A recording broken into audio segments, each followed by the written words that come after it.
What's going on, guys? This is Clark Knives here.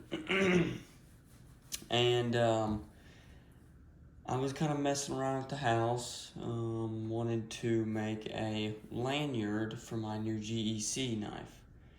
And if you're like me and don't like waiting forever for stuff to show up in the mail, you try to make your own stuff and improvise. And that's exactly what I done. I didn't really feel like waiting a week to 2 weeks for some leather string to come in, or like a spool of leather string. So I had an old belt laying around, just an old leather belt with my last name on it, all that. And what I done is there was already like a little line marked here, so I went ahead and cut that little line off. Anyways, so I got to messing around, watched a couple videos on how to tie a knot and put a bead on it, and this is what I ended up with. It really isn't the prettiest. It's really not the coolest, but you know what? It works, and it's actually really cool. I like it quite a bit. It was definitely difficult. What I done is I found just a little socket and put it on there because I don't have any beads. Eventually, whenever I feel like it, I'll order some stuff in, you know, and make it a lot fancier. But I was gonna show y'all how you can do this at home if you've got leather or paracord or string laying around. This is what they call a snake knot, and that's what I'll go ahead and show you. But I'm gonna use this knife right here. This is just my buck. I think they call this a saunter.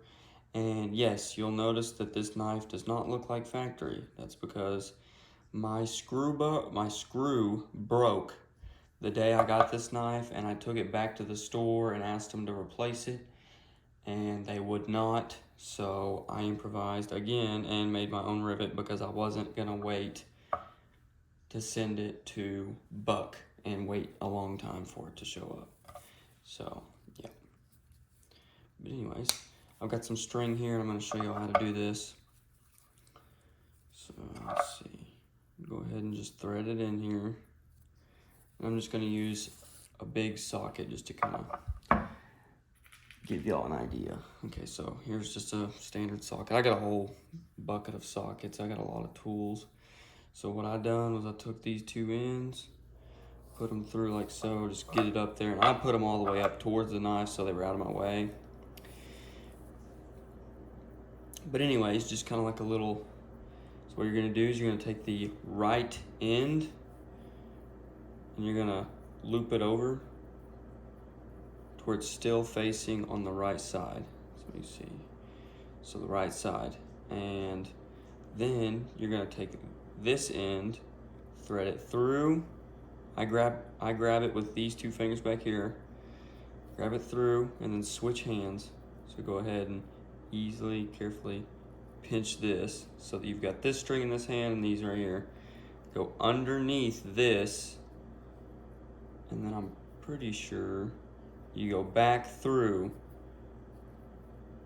this end. Yeah, it's definitely this end.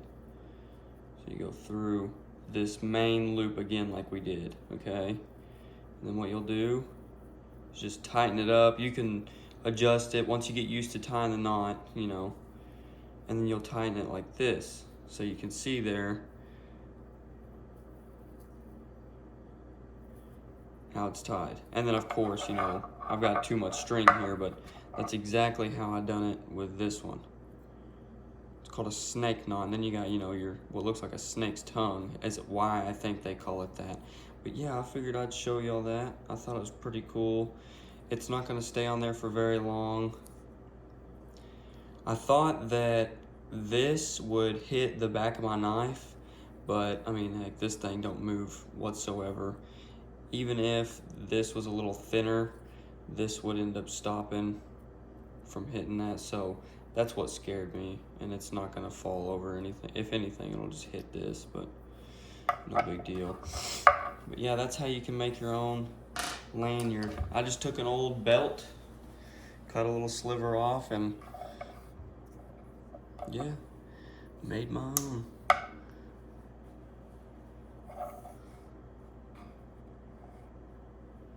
I'm quite happy with how it turned out. But let me know if this was helpful, and I'll definitely make another one of these whenever I get some better stuff to make one. Thank y'all for watching.